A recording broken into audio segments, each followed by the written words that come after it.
Hanya dengan Rp20.000 per bulan, Anda telah turut berpartisipasi dalam menyebarkan dakwah bersama Tarbiyah Sunnah. Barakallahu fikum. Assalamualaikum warahmatullahi wabarakatuh. Innal hamdalillah hamdan katsiran thayyiban barakan fi kama yuhibbu rabbuna wa yardah. Asyhadu an la ilaha illallah wahdahu la syarika lah wa asyhadu anna Muhammadan abduhu wa rasuluhu la nabiyya ba'dah. Qala Allah Ta'ala fi kitabil karim, a'udzu as-sami'il alim minasy syaithanir rajim. Ya ayyuhalladzina amanu taqullaha haqqa tuqatih wa la tamutunna illa wa antum muslimun. Ya ayyuhan nasu taqu rabbakum alladzi khalaqakum min nafsin wahidah wa khalaqa minha zawjaha wa bassa minhuma rijalan katsiran wa nisaa'a wattaqullaha alladzi tasaaluna bihi wal arham innallaha kana 'alaikum raqiba. Ya ayyuhalladzina amanu taqullaha wa qulu qawlan sadida yuslih lakum a'malakum wa yaghfir lakum dhunubakum wa may yuti'illaha wa rasulahu faqad faza fawzan 'azima amma ba'd. Bapak-bapak dan ibu-ibu para jamaah yang hadir di Masjid Umar bin Khattab di Desa Selacau, Bandung Barat yang semoga Allah rahmati kita semua, dan juga para pendengar dan pemirsa yang bergabung di Tarbiyah Sunnah Media yang semoga juga Allah rahmati kita semua.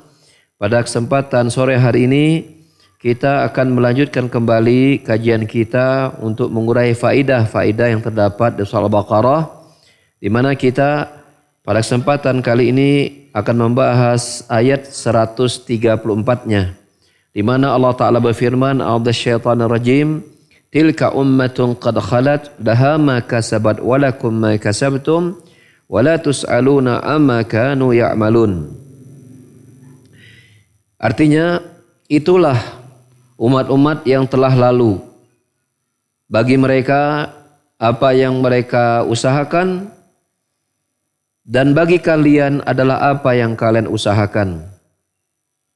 Dan kalian tidak akan ditanya terhadap apa-apa yang mereka kerjakan atau yang mereka amalkan. Makna itulah umat-umat yang telah lalu. Maka ini ya diarahkan kepada ayat yang sebelumnya, yaitu apa yang yaitu generasi atau keadaan yang ada pada Ibrahim di masa Ismail, Ishak, Yakub dan para nabi sebelumnya, di mana kaum Yahudi itu mendebati Nabi SAW terhadap ya atau tentang mereka, tentang Nabi Ibrahim, Ismail, Ishak, Yakub dan umat-umat sebelumnya. Maka Allah Subhanahu wa taala menjelaskan bahwasanya ini adalah umat-umat yang telah berlalu. Ya, umat-umat yang telah berlalu. Dan kalian, yaitu maksudnya kaum Yahudi, kalian tidaklah meraih sedikit pun terhadap apa-apa yang mereka telah usahakan, sebagaimana mereka pun juga tidak akan mendapatkan terhadap apa-apa yang kalian usahakan. Di dalam ayat ini, Syekh Muhammad bin Shalih Al-Utsaimin sedikit menjelaskan, atau sebenarnya sudah pernah dijelaskan tapi kemudian beliau ulangi lagi, tentang kalimat umat. Ya, kalimat umat di sini ayatnya berbunyi tilka ummatun qad khalat. Ya, itulah umat yang telah lalu. Mana ummah di dalam Al-Quran itu memiliki 4 makna. 4 makna. Yang pertama yaitu umat sebagaimana kita ketahui adanya suatu masyarakat tertentu. Ya, ini yang pertama. Dan inilah yang diinginkan oleh ayat ini. Ya, itulah umat yang telah berlalu. Artinya itulah masyarakat yang telah berlalu. Dari masyarakat yang ada pada Nabi Ibrahim, Ismail, Ishak, Yakub dan umat-umat sebelumnya. Mana yang kedua, ya, umat itu juga berarti masa, zaman, waktu. Sebagaimana Terdapat dalam surat Yusuf ayat 45, Allah berfirman, wa qala alladhina jaminhuma waddakara ba'da ummatin. Jadi bahwasanya di masa Nabi Yusuf, ya sebelum kita bertemu dengan ayat ini, di masa Nabi Yusuf ketika beliau berada dalam penjara, maka Nabi Yusuf bertemu dengan dua orang. Yang dua orang ini bermimpi. Lalu kemudian mereka bertanya kepada Nabi Yusuf tentang arti dari mimpi mereka masing-masing. Maka Nabi Yusuf, ya kesimpulannya menjelaskan bahwa dua orang ini nanti akan keluar dari penjara. Tapi nasibnya nanti akan berbeda. Yang satu keluarnya karena akan dipancung lehernya mati. Sedangkan yang satu lagi keluar dari penjara dalam keadaan selamat, bahkan menjadi orang yang dekat dengan raja. Maka Nabi Yusuf berpesan kepada orang yang akan selamat untuk menyampaikan keadaan dirinya dan kasus yang pernah terjadi pada dirinya kepada raja. Ya, bahwa dia tidak bersalah begitu. Maka seiring waktu berjalan, terjadilah apa yang ditafsirkan oleh Nabi Yusuf. Keduanya keluar dari penjara, yang satu mati, yang satu selamat. Ya. Nah, suatu waktu sang raja bermimpi, ya, dia bertemu dengan 7, dalam mimpinya itu dia mendapatkan 7 ekor sapi yang gemuk, yang kemudian ada 7 ekor sapi yang kurus. Dia bertanya kepada orang-orang sekelilingnya untuk menanyakan apa makna mimpinya tersebut. Nah, tiba-tiba, ya, orang yang tadinya selamat itu ingat waktu dia di penjara dulu, dia pernah bertemu dengan siapa? Nabi Yusuf yang tepat dalam menafsirkan mimpi. Maka Allah sebutkan ayat itu dan kalimat wa qala alladzi naja minhum wadda ba'da ummatin. Dan berkatalah orang yang selamat dari dua orang yang tadi penjara setelah berlalunya ummatin, setelah berlalunya masa. Ayat ini Allah sebutkan masa dengan lafaz ummat, dengan lafaz ummat. Jadi makna umat yang kedua adalah apa? Artinya zaman atau masa. Mana yang pertama tadi apa? Artinya kumpulan masyarakat, generasi, bisa diartikan demikian. Ya. Mana yang ketiga? Mana umat adalah al-imam, pemimpin. Ya, umat lapat dekat dengan kata imam. Seperti Allah menyebutkan tentang sifat Ibrahim di dalam surah An-Nahl ayat 120, Inna Ibrahim kana ummatan qanitan lillah. Sesungguhnya Ibrahim itu adalah umat. Padahal orangnya satu. Tapi Allah menyebutkan dengan lafaz sesungguhnya Ibrahim itu adalah umat. Mana umat di sini bukan artinya kumpulan masyarakat, bukan pula artinya waktu, tapi artinya apa? Al-imam, pemimpin. Ya, imam artinya. Ya. Ini mana yang ketiga? Ya, mana umat yang ketiga artinya apa? Imam. Mana umat yang keempat yang terakhir adalah artinya agama, jalan hidup. Ya. Seperti Allah sebutkan di surah Az-Zukhruf ayat 22. Ya. Menjelaskan perkataan orang-orang musyrikin yang mana mereka tetap bersiteguh terhadap agama nenek moyangnya. Ya, kata mereka inna wajadna aba'ana ala ummah, ya, wa inna lahu ala asarihim muhtadun, ya, wa inna ala asarihim muhtadun. Kata mereka kami mendapatkan nenek moyang kami itu berada di atas umat. Maksudnya dia berada di atas apa? Di atas satu keyakinan, di atas satu jalan pemahaman dalam agama. Maka kami ikut saja apa yang sudah menjadi kebiasaan nenek moyang kami. Seperti itu. Nah, menggambarkan tradisi, menggambarkan sebuah keyakinan, menggambarkan sebuah keyakinan, pemahaman. Ini lafadznya menggunakan lafadz umat. Sehingga kata umat dalam Al-Quran ya memiliki 4 makna sesuai dengan konteksnya. Yang pertama apa? Umat artinya apa? Kumpulan masyarakat tertentu atau satu generasi tertentu. Yang kedua, artinya apa?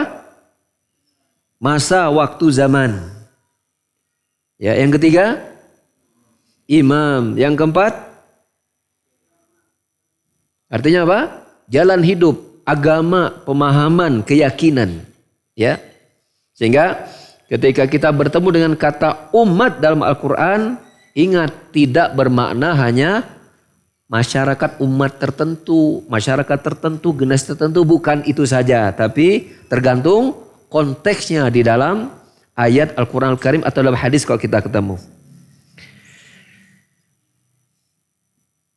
Dari ayat tadi, ya, makna ayat tadi artinya bahwa itulah umat-umat yang telah berlalu. Ya, dari generasi Ibrahim, ya, Ismail, Ishak, Yakub dan nabi-nabi sebelum Nabi Muhammad SAW, ya, maka kalian, bagi mereka apa yang telah mereka usahakan, dan bagi kalian, ya, karena orang Yahudi mengklaim bahwa kami ini adalah nenek, adalah turunan dari nabi-nabi gitu, sehingga mereka merasa bahwa apa yang dilakukan oleh Nabi Ibrahim, bapak mereka Yakub seterusnya, itu masih memiliki peranan hingga hari ini, kata mereka. Ya, ini Nabi Muhammad masih hidup. Dan ternyata itu pun masih dipertahankan sampai sekarang oleh orang Yahudi. Oleh orang Yahudi. Maka Allah Subhanahu wa taala membantah mereka bahwa itu adalah umat-umat yang telah berlalu, nabi-nabi yang terlalu, udah putus sekarang, tidak ada hubungannya. Ya, apa yang terjadi pada mereka dengan kondisi kalian ada sekarang. Mereka mendapatkan apa yang mereka usahakan, dan kalian, ya, juga akan mendapatkan apa yang kalian usahakan, dan kalian tidak akan ditanya terhadap apa yang telah mereka kerjakan. Maka ayat ini memiliki beberapa faidah. Ya, faidah yang pertama adalah annal i'timadi ala a'malil aba la yajdi syai'a. Sesungguhnya, ya, menyandarkan, ya, menyandarkan sesuatu pada kebiasaan amalan nenek moyang itu tidak memberikan manfaat sedikit pun. Karena sudah berlalu. Ya. Yani hum madau wa aslamu lillah. Sudah berlalu. Bahkan Allah Subhanahu menyebutkan bahwasanya nabi-nabi sebelumnya, Ibrahim, mereka sudah berislam. Mereka sudah berlalu. Ya. Wa antum ayyuhal yahud al-mawjudun fi adi Rasulullah SAW, alaikum an tanzuru madza kasabtum li anfusikum. Adapun kalian wahai Yahudi, ya, kalian dalam konteks sekarang berada di zaman Rasul Nabi Muhammad SAW, hendaklah kalian memperhatikan apa yang kalian telah lakukan untuk diri-diri kalian. Ya, tidak lagi dikait-kaitkan dengan nenek-nenek moyang kalian. Ya. Maka ayat ini pun juga memberikan faidah atau sebagai sebuah isyarat pada faidah yang kedua, bahwasanya, ya, ini di antara faidah, hendaknya kita, ya, di zaman sekarang nih, ya, di zaman now, kata Syekh Utsaimin, berdasarkan ayat ini pula pun hendaklah kita itu berdiam, tidak membicarakan apa yang terjadi di kalangan para sahabat. Ya. Apa terjadi pada zaman sahabat? Ya. Hendaklah kita fokus apa yang ada pada diri kita pada hari ini. Ya, kita mendengar, ya, pasca Nabi wafat, ya, para sahabat ada yang bertikai. Sampai, ya, terjadi peperangan antara mereka. Kita mengenal adanya perang Jamal, adanya perang Siffin. Ya. Maka kita mengatakan bagi mereka sudah berlalu terhadap apa yang mereka kerjakan, dan kita tidak ditanya tentang perbuatan mereka, maka fokuslah kita dengan apa yang kita kerjakan pada hari ini. Wa yuzkaru an Amirul Mukminin Umar bin Khattab Al-Aziz rahimahullah annahu suila amma jara baina sahabah. Disebutkan dari Amirul Mukminin Umar bin Abdul Aziz Umar bin Abdul Aziz ini adalah khalifah. Ya, sebagian ulama memasukkannya sebagai khalifah yang kelima. Merupakan cucunya Umar bin Khattab, Umar bin Abdul Aziz dari kalangan tabi'in. Ya. Disebutkan dari Amir Mukminin Umar bin Abdul Aziz rahimahullah taala. Ya. Bahwasanya beliau ditanya tentang peristiwa-peristiwa yang terjadi antar para sahabat, yang mana mereka berselisih bahkan sampai terjadi peperangan. Banyak sahabat-sahabat besar dan utama, banyak yang wafat. Ya, maka apa jawaban beliau kepada yang bertanya tadi? Kata beliau, "Hadi dima'un taharallahu suyufuna minha. Taharallahu suyufana minha, fanahnu nutahhiru alsinatana minha." Kata beliau, mereka para sahabat, darah-darah mereka adalah darah yang Allah Subhanahu wa taala ya membersihkan pedang-pedang kami atas mereka. Mereka para sahabat adalah di mana kami ya mensucikan lisan-lisan kami ya dari mencela mereka. Ini perkataan siapa? Umar bin Aziz. Hadi kalimatun azimatun. Ini adalah sebuah kalimat yang sangat agung. Ya. Maka fa'ala hadha an-niza' fima jara baina Muawiyah wa Ali bin Thalib wa Aisyah wa ma syaddak la mahalla lahu. Oleh karena itu perselisihan, pertentangan yang terjadi antara para sahabat seperti terjadinya antara ya Aisyah dan Ali bin Abi Thalib, antara Ali dengan Muawiyah bin Safwan. Kita tahu bahwa rombongan Aisyah juga bersama Zubair bin Awam, bersama Talha bin Ubaidillah, ya ketika Utsman wafat, maka mereka ingin mendatangi Ali agar dicari pembunuh Utsman. Ya, lalu kemudian ada penyusup di antara keduanya, akhirnya terjadi perang yang kita kenal dengan perang Jamal. Mengapa perang Jamal? Karena pada saat itu Aisyah menaiki Jamal, yaitu unta menuju Irak, tempat di mana Ali itu menjalankan pemerintahannya. Yang kemudian keduanya yaitu Aisyah dan Ali menangis ketika perang terjadi antara kaum muslimin. Ya. Tak lama kemudian juga terjadi gejolak ya antara Muawiyah di Damaskus terhadap kepemimpinan Ali. Ya. Dan mereka berusaha untuk mencari penyelesaian. Qadarullah yang terjadi perang Siffin di situ. Maka ya, kita berdasarkan perkataan Umar bin Aziz, kita tidak perlu membicarakan apa menyebabkan mereka berperang. Kita tidak perlu juga apa menilai hati-hati mereka. Fa innahum kulluhum mustahidun.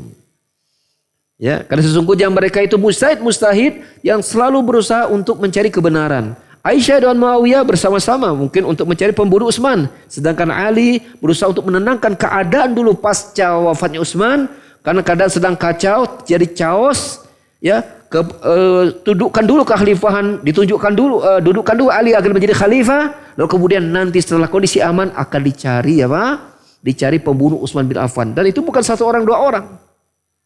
Pembunuhnya itu, yang membunuh Utsman itu ada berbagai macam kabilah yang besar-besar. Tidak mudah untuk menghakimi dan mengadili mereka. Bahkan ketika Ali pun terbunuh, kemudian khalifah diserahkan kepada Hasan, ya, anaknya bin Abi Thalib. Kemudian Hasan menyerahkan khalifah kepada Muawiyah. Muawiyah pun ketika memimpin Islam saat itu, kaum muslim bersatu pun tidak juga bisa mengadili pembunuh Utsman bin Affan. Saking banyaknya dan susahnya masalah itu untuk diluruskan. Ya. Ala kulli hal, ya, wa ma asbadalika la mahalla lahu. Ya. Kesimpulannya bahwasanya apa yang terjadi pada mereka, naskutu alsinatana ya alaihim. Maka kita harus mendiamkan lisan-lisan kita untuk apa? Menjelek-jelekkan para sahabat. Ya. Merendahkan para sahabat. Ya. Mereka berperang, terjadi perselisihan, itu hasil istihad mereka. Dan bila kita ya bandingkan kesalahan mereka dan kebaikan mereka, sungguh kebaikan mereka itu lebih banyak, dan seolah-olah kesalahan mereka itu tidak memiliki pengaruh sama sekali akan keutamaan mereka sebagai sahabat-sahabat Rasul sallallahu alaihi wasallam. Oleh karenanya, apa-apa yang terjadi perselisihan di kalangan para sahabat di zaman dahulu, kita gunakan ayat ini kata kata Syekh Muhammad bin Shalih Al-Utsaimin menukil perkataan Umar bin Abdul Aziz. Ya. Tilka ummatun qad halat laha ma kasabat wa lakum ma kasabtum wa la tus'aluna amma kanu ya'malun. Mereka itu kaum kami sudah berlalu, para sahabat sudah berlalu. Ya. Mereka sudah meninggalkan kita. Ya, mereka akan kemudian ya dihisab dan tentu mereka mendapatkan keutamaan yang besar. Kita mengetahui semua isi Rasul menjadi penghuni surga. Para sahabat banyak jamin surga. Walaupun mereka kemudian wafat dalam peperangan, mereka mendapatkan surga, banyak kebaikan. Berlalu di hadapan mereka dan mereka mendapatkan nasib yang baik. Ya. Maka mereka akan mendapatkan apa yang mereka dapatkan tentu yang terbaik sisi Allah Subhanahu wa taala. Kita pun akan mendapatkan apa yang kita usahakan dan kita tidak akan ditanya tentang apa yang terjadi pada mereka. Demikian juga ayat ini Allah Subhanahu wa taala jadikan ayat untuk membantah kaum Yahudi. Ya, ketika mereka merasa bahwasanya apa-apa yang terjadi pada ya bapak-bapak mereka, pada Nabi Ibrahim, Nabi Ismail, Ishak, Yakub dan seterusnya, mereka merasa bahwasanya mereka masih keturunan Nabi dan merasa bahwasanya agama mereka adalah agama yang terus dipertahankan sehingga datang Nabi Muhammad tidak mereka akui dan ikuti agamanya. Maka Allah mengatakan itu sudah berlalu. Adapun sekarang kalian perhatikan apa yang kalian amalkan.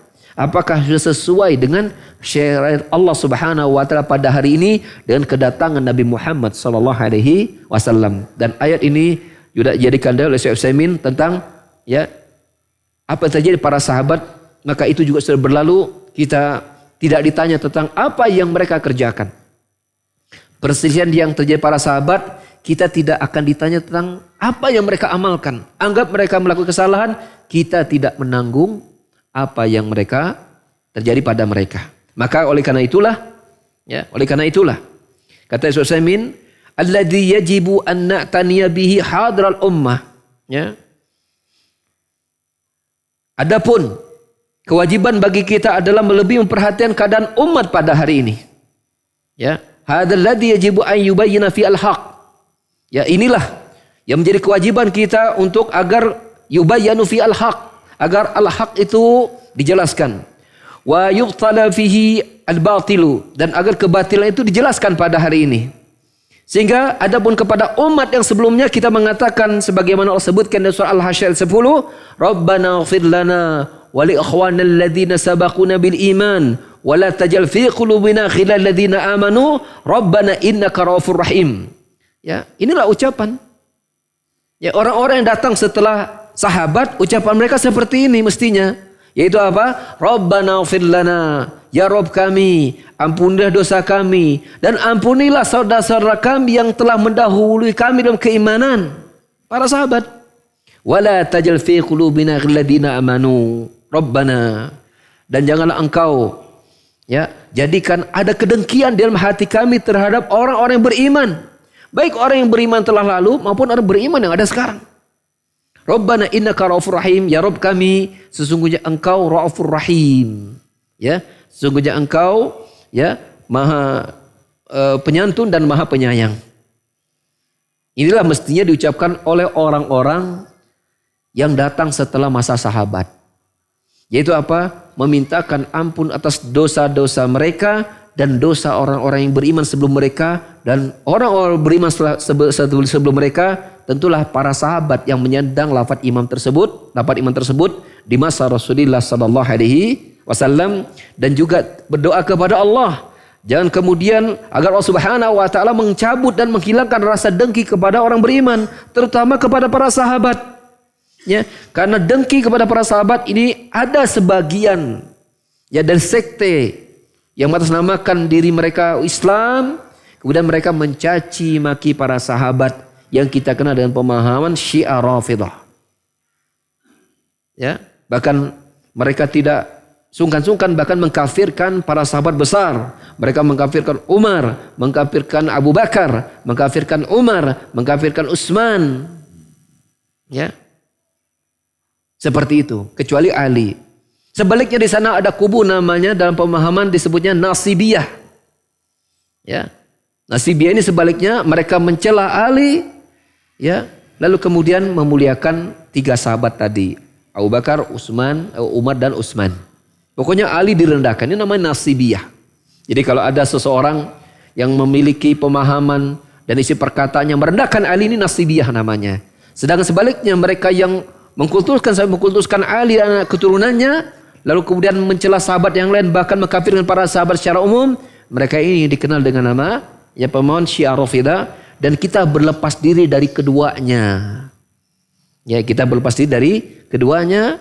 Ya, kita memuliakan para sahabat Rasul sallallahu alaihi wasallam dan menahan diri kita dari kekurangan, kesalahan ya yang terjadi pada masa mereka. Ya, dan kita tidak bertanggung jawab dengan apapun yang terjadi di masa mereka.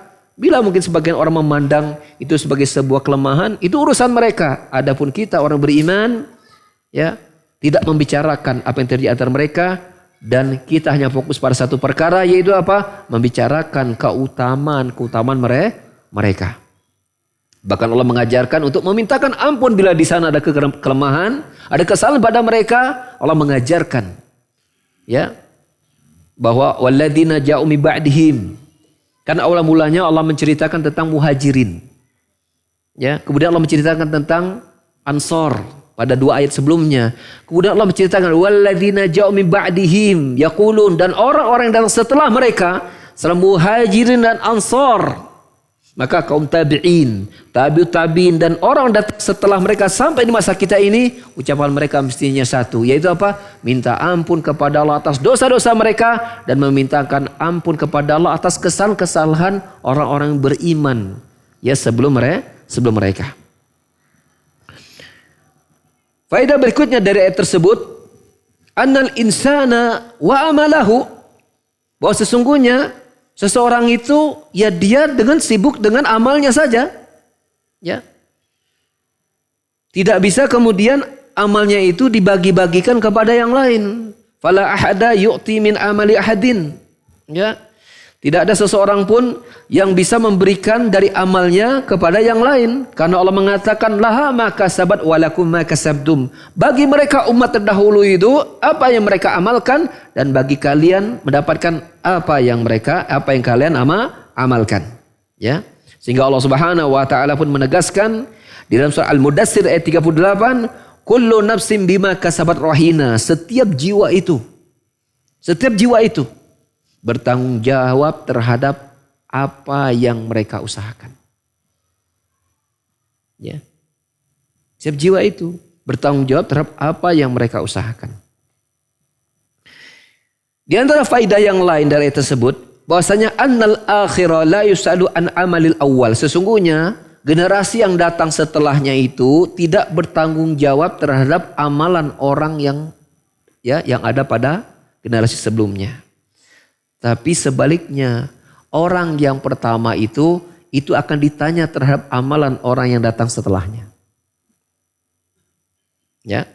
Dalilnya, ya. Allah Subhanahu wa taala berfirman di dalam surah Al-Qasas ayat 41, "Wa ja'alnahum a'immatan yad'una ilan nar." Dan kami jadikan mereka itu sebagai pemimpin-pemimpin yang akan menyeru kepada neraka. Kalau pemimpin berarti punya pengikut. Ya, maka orang yang pertama menyerukan kesesatan, dia akan menanggung kesesatan orang-orang yang mengikuti kesesatannya dari generasi ke generasi.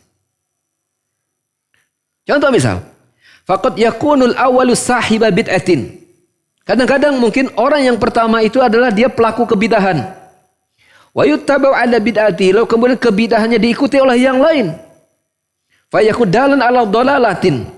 Fa'alaihi wizruha wa wizru man amila biha ila yaumil qiyamah. Maka ya, orang yang pertama kali menyerukan kebidahan ini lalu kemudian diikuti oleh yang lain, maka berarti dia menjadi penyeru pertama terhadap kesesatan, maka dia menanggung dosa kesesatan dia dan menanggung dosa kesesatan orang yang mengikuti mereka sampai hari kiamat. Sampai hari kiamat. Adapun yang belakangan tidak ditanya tentang apa dilakukan oleh yang pertama. Adapun yang pertama bertanggung jawab terhadap orang-orang yang mengikutnya sampai hari kiamat. Walihada ja'a fil hadis anin Nabi sallallahu alaihi wasallam. Oleh karena itulah datang sebuah riwayat hadis dari Nabi sallallahu alaihi wasallam. Beliau bersabda, "La tasubul amwat fa innahum qad afdau ila ma qaddamu." Janganlah kalian mencela orang-orang yang sudah mati, yang sudah wafat. Sesungguhnya mereka telah melalui atau telah berlalu di hadapan mereka apa-apa yang telah mereka usahakan. Ya, selesai. Tetapi orang yang pertama, dia bisa ditanya tentang apa yang dia lakukan, sudah diikuti oleh orang-orang setelahnya, walaupun berganti generasi. Ya. Kita dapati pembunuhan pertama kali, maka ini dilakukan oleh anaknya Nabi Adam. Maka setiap dosa pembunuhan itu ditanggung oleh yang pertama kali melakukannya.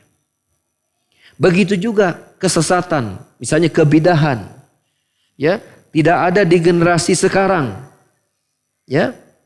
Lalu kemudian di generasi berikutnya muncul bidah yang baru, maka orang yang pertama kali melakukan bidah tersebut kemudian diikuti oleh yang lain, orang yang sudah meninggal, ya, maka dia menanggung dosa dari kebidahannya, dari kesesatannya, dan juga menanggung dosa orang-orang yang mengikuti kesalahannya tersebut. Bila itu kemudian diwariskan ke generasi berikutnya, maka dosa itu terus mengalir kepada dirinya sampai hari kiamat. Ini merupakan pelajaran berharga buat kita. Ya, jangan sampai seseorang itu menjadi pionir pertama dalam keburukan yang belum ada orang yang melakukannya, ya. Tapi kemudian dia melakukannya, lalu kemudian banyak orang tertarik dan mengikutinya. Maka setiap dosa orang yang mengikuti perbuatan dirinya ditanggung oleh dirinya plus dosa dirinya. Plus dosa dirinya. Ya. Faedah yang lain dari ayat tersebut adalah isbatu adillahi subhanahu wa ta'ala wa annahu la yu'akhadu ahadan bima lam ya'malhu. Ya, menetapkan akan keadilan Allah Subhanahu wa taala, bahwasanya Allah tidak akan menghukum seseorang terhadap apa yang tidak mereka kerjakan. Karena Allah berkata, wala tus'aluna amma kanu ya'malun. Kalian tidak akan ditanya terhadap generasi-generasi sebelumnya yang terhadap apa yang telah mereka amalkan. Kalian enggak akan diminta pertanggungjawabannya. Ya. Artinya seseorang tidak akan menanggung dosa dari apa-apa yang tidak mereka amalkan. Beda dengan kasus yang tadi. Dia beramal, mendakwakan kesesatan, itu amalnya dia, diikuti, dia menanggungnya. Ya. Faedah berikutnya dari ayat tersebut, isbatus su'al wa annal insana sayus'al. Ya, menetapkan adanya pertanyaan dan bahwasanya manusia akan ditanya atau akan diminta pertanggungjawabannya. Ya. Karena Allah berfirman, wala tus'aluna amma kanu ya'malun. Kalian itu tidak ditanya terhadap apa yang mereka kerjakan. Mafhumnya adalah kalian akan ditanya tentang apa yang kalian amalkan. Ya. Kullu nafsin bima kasabat rahina. Setiap jiwa akan bertanggung jawab terhadap apa yang mereka amalkan dari perbuatan mereka masing-masing. Oleh karena itu ikhwas kalian, ya, ayat ini pun juga memberikan pelajaran berharga buat kita untuk banyak-banyaklah kita menyibukkan diri untuk beramal. Ya. Jangan kemudian kita beramal lihat orang banyak beramalnya begitu, bisa jadi itu keliru. Atau kita baru bersemangat beramal di saat ada orang yang beramal. Ya. Enggak. Untuk beramal soleh, kita tidak perlu membutuhkan orang untuk menunjukkan itu amal soleh. Kalau kita sudah tahu, sibukkan diri kita dengan amal soleh. Ya. Karena mungkin sebagian kita semangat kalau ada yang memulai suatu ibadah. Padahal ibadah itu jelas-jelas ada dasarnya. Mengapa kita tidak sibukkan dengan diri kita? Dia yang sudah tahu kemudian tidak dia kerjakan, mungkin bukan berupa dosa misalnya, tapi suatu yang dianjurkan, disunnahkan, dia tidak mengerjakannya, nggak apa-apa dia ngerjain. Ya. Kita tidak ditanya tentang apa yang dia kerjakan, tapi kita yang akan ditanya tentang apa yang kita kerjakan. Maka ya, pelajaran berharga dari ayat ini adalah apa? Sibukkan diri kita dengan diri kita. Ya. Di saat orang yang tidak beramal, kita beramal. Orang yang enggak bersemangat, kita bersemangat. Karena nanti ketika kita mati, kita akan bertanggung jawab dengan amalan kita sendiri masing-masing. Ya. Jadi berbicara tentang kebaikan, jangan semangat kalau banyak orang dulu melakukannya baru kita semangat. Ngaji baru semangat, kok banyak yang ngaji. Kok yang ngaji sedikit, nggak semangat ngaji. Ya, kalau banyak yang datang baru semangat, yang datang sedikit nggak semangat ngaji misalnya, enggak. Kita berdakwah, kita mengaji karena kita ingin cari pahala. Nggak semangat ngaji yang datang dikit.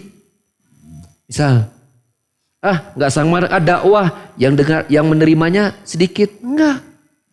Kalau nih kita berdakwah, mau datang sedikit, mau banyak dakwah, kan gitu. Enggak kemudian ketika yang datang sedikit, dakwahnya kita jadi enggak semangat, enggak. Terus berdakwah, biidznillah.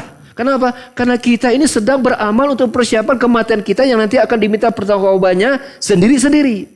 Sehingga ketika kita bersemangat, jangan nunggu orang semangat banyak baru kita semangat. Enggak. Semangat dengan sendirian kita. Karena kita akan ditanya tentang amalan kita masing-masing. Kayaknya ya kita nggak akan baca Quran nih.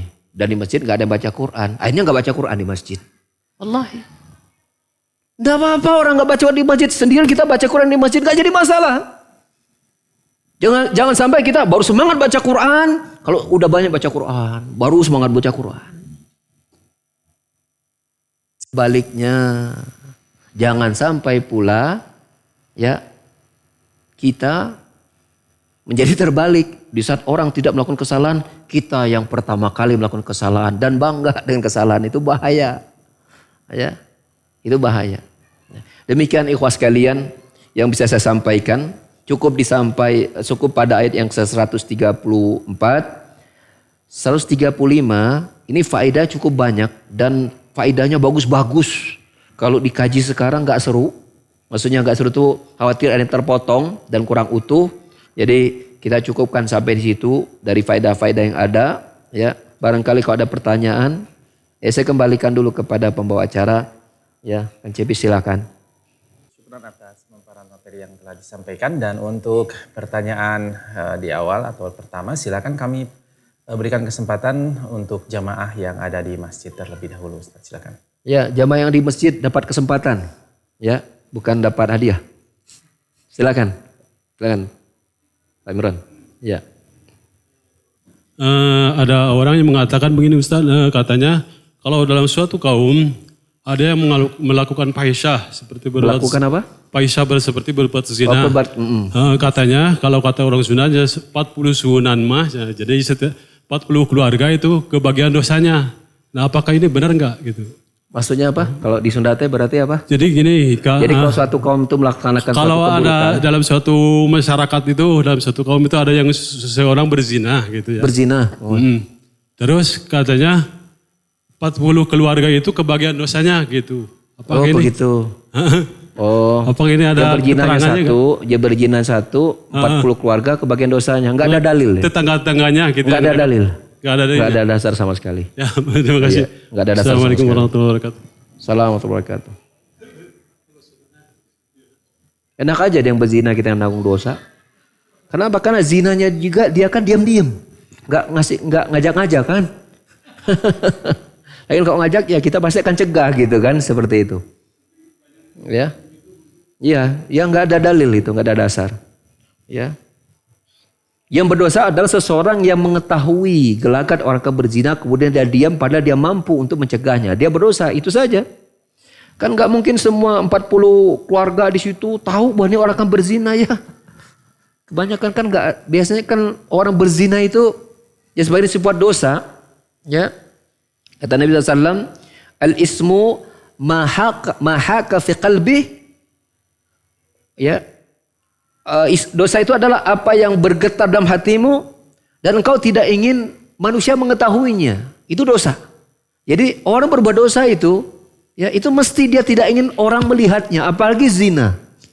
Ya, bagaimana kok bisa 40 kakak menanggung dosa sementara orang tidak tahu sama sekali dengan apa? Ini maka kita bawakan ayat la yaziru waziratu wizra ukhra. Seseorang tidak menanggung dosa terhadap dosa orang lain. Ya, kecuali pada dosa dia yang pertama kali melakukan penyimpangan, ya, pada amalan kebidahan, pada amalan kesalahan yang pertama kali di saat tidak ada satu melakukannya, ya dia menanggung dosa ketika ada yang mengikutinya. Ya, adapun ya ketika selain daripada itu maka seseorang itu menanggung dosanya masing-masing.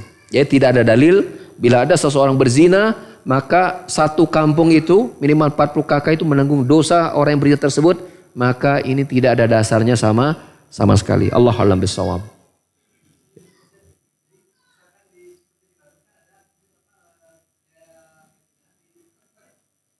Ada lokalisasi, udah nggak usah sebutkan. Ada lokalisasi di suatu tempat misal.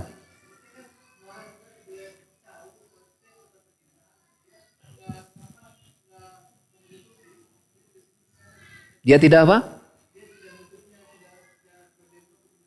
Tidak benar. Iya, baik. Iya. Saya agak unik ketika, sebentar kita coba ulas lagi juga ya. Kalau setiap orang berzina, maka orang sekitar situ menanggung dosanya. Kita bawa misalnya di Bandung. Mungkin berzina banyak. Di tiap RT berzina. Maka seluruh penduduk Bandung itu dosa semua menanggung orang zina. Susah amat jadi muslim kalau gitu. Gitu. Lalu bagaimana dengan adanya mungkin sebuah lokalisasi perzinahan. Perzinahan yang diresmikan misal. Melalui lokalisasi misalnya.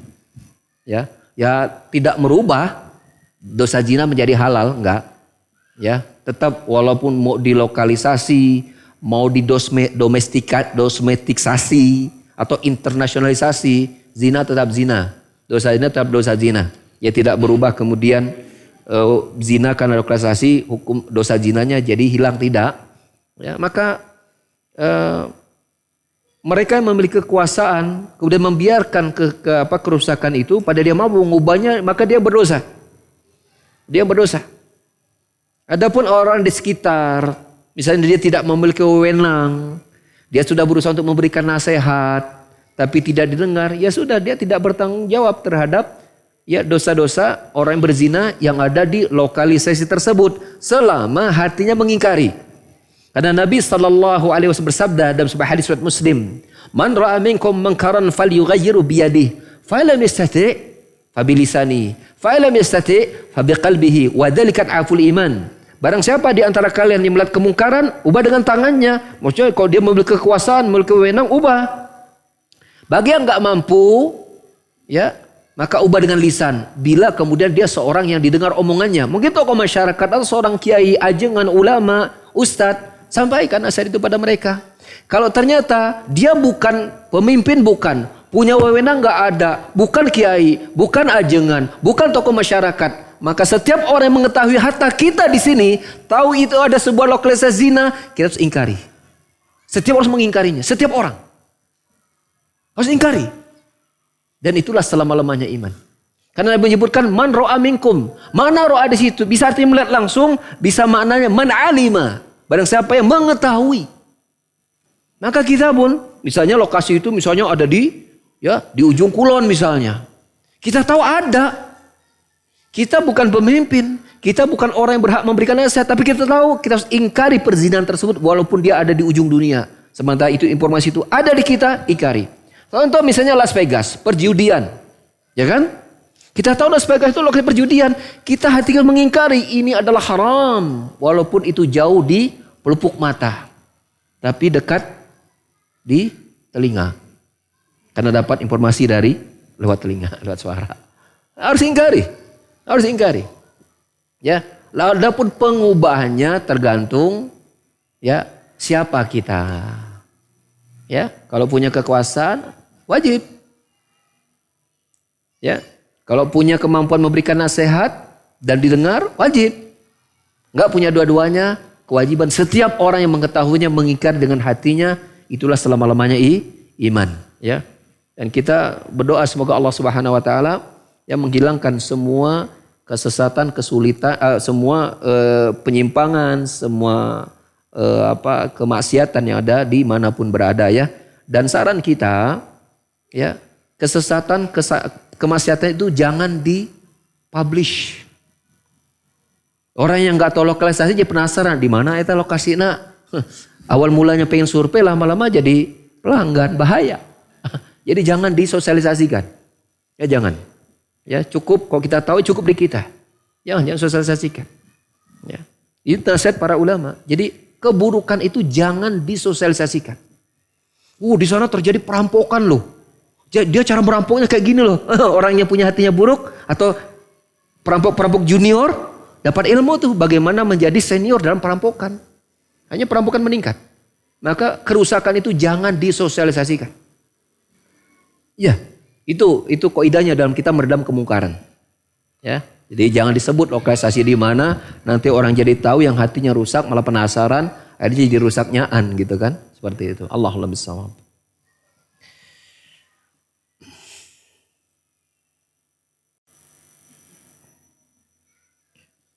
Ya dari studio ada barangkali ada pertanyaan dari studio?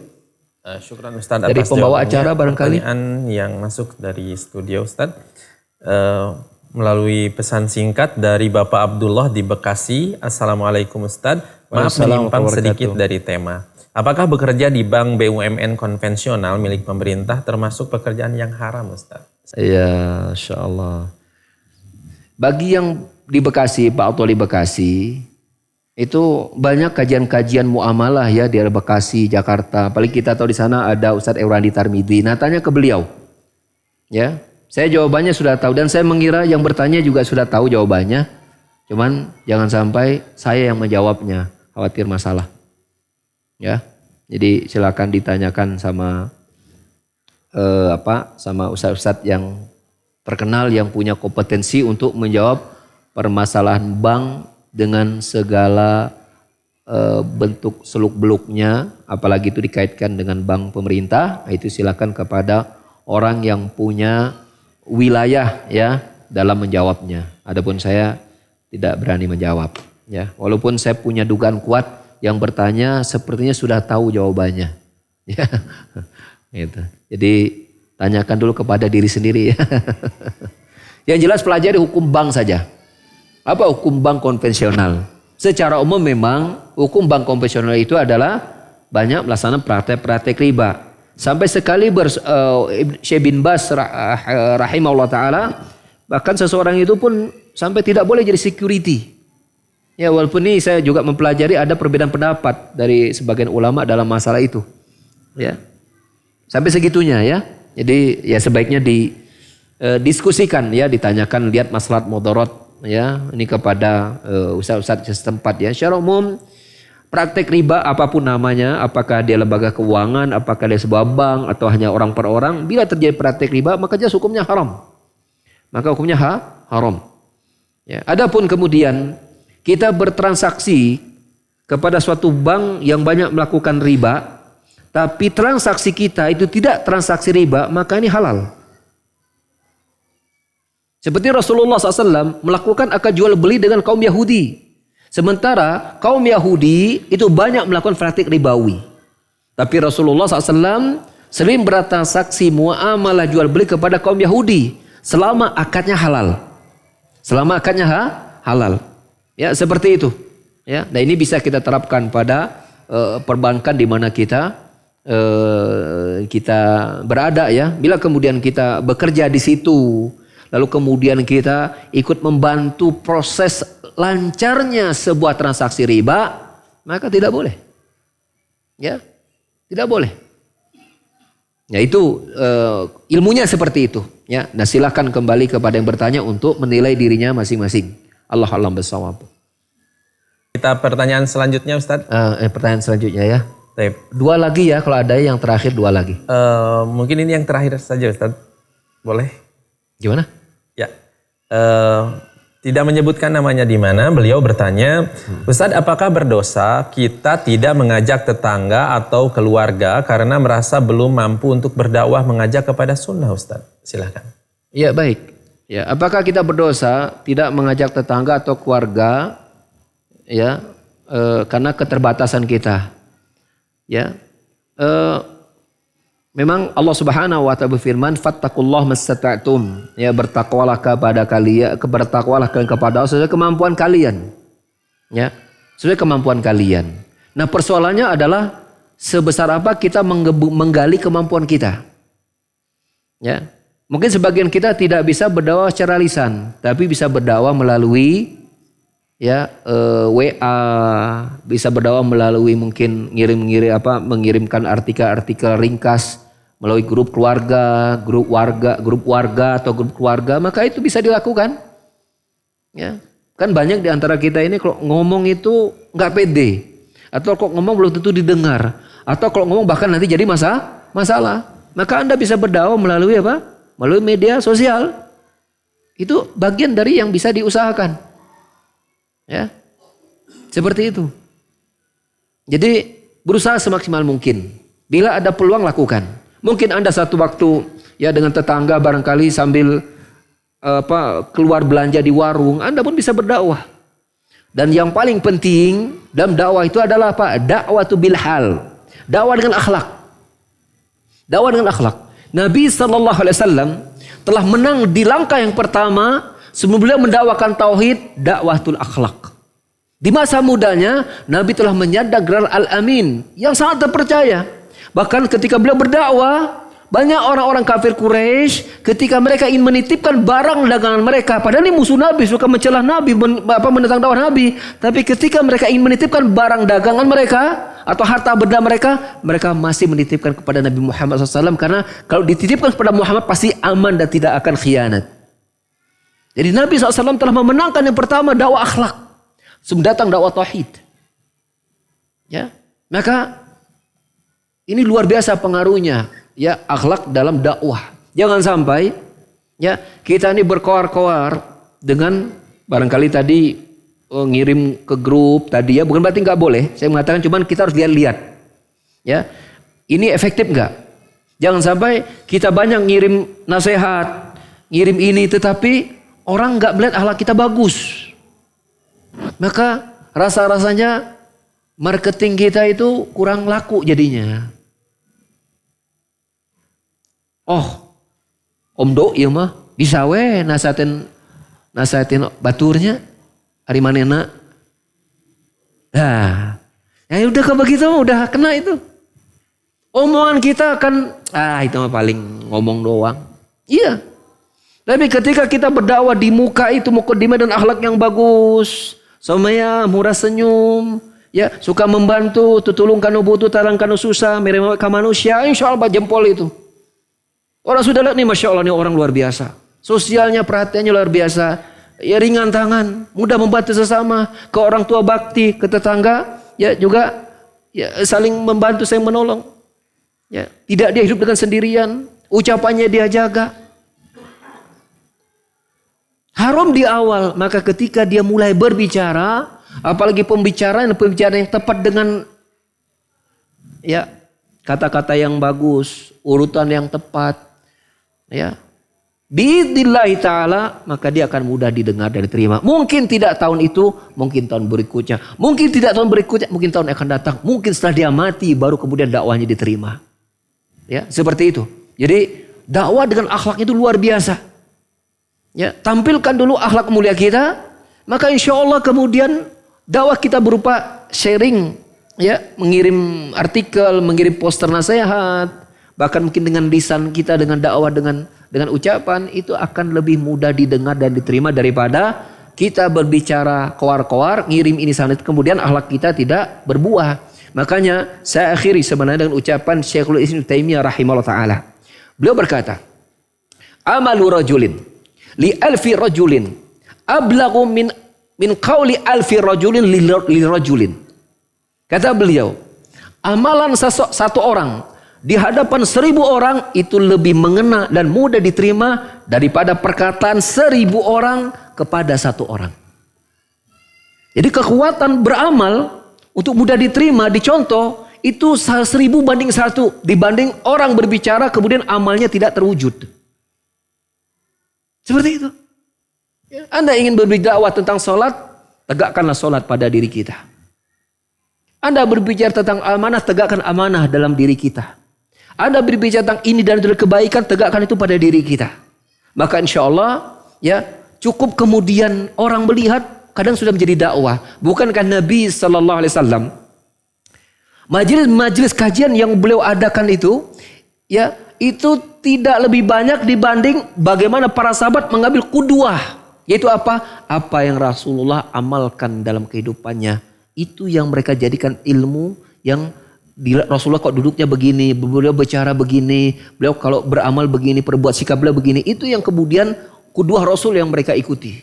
Karena Rasulullah SAW, ya, itu menjadi keteladanan, ya, dalam setiap gerak-gerik dan ucapan beliau sallallahu alaihi wasallam. Ya, dan Allah memuji akhlak beliau, wa innaka la'ala khuluqin azim. Engkau Muhammad sungguh berada di atas akhlak yang paling tinggi, paling mulia. Maka menjadi qudwah, menjadi teladan. Maka biarkan manusia memandang hasil karya kita.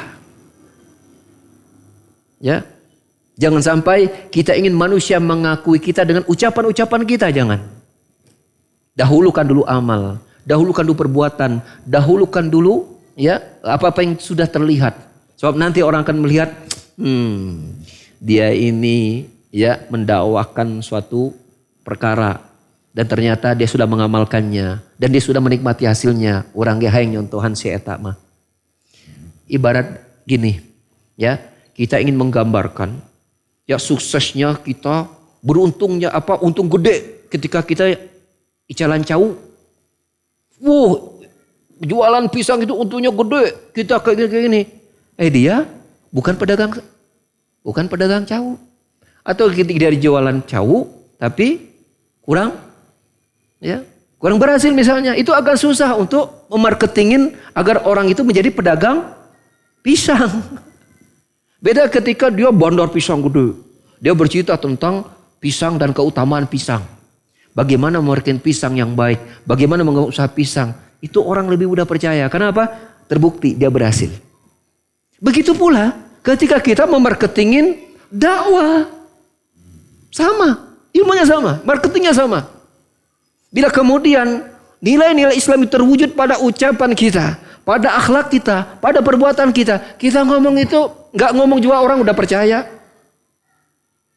Maka peranan amal itu sangat besar untuk kita berdakwah.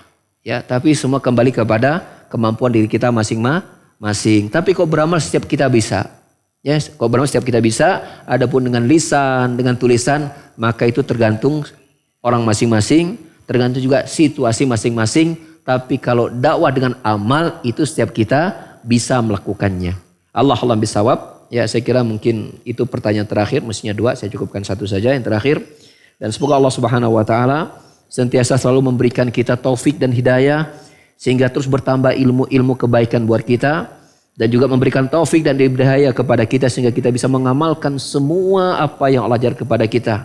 Allahumma alimna ma yanfa'una wanfa'na ma 'allamtana. Ya Allahumma, ya Allah, berikanlah ilmu yang bermanfaat bagi kami dan jadikanlah semua ilmu yang Kau berikan kepada kami bermanfaat di dunia dan akhirat. Amin Allahumma amin. Subhanakallahumma bihamdika asyhadu an la ilaha illa anta astaghfiruka wa atubu ilaik. Wa akhiru da'wana alhamdulillahi rabbil alamin. Wassalamu alaikum warahmatullahi wabarakatuh.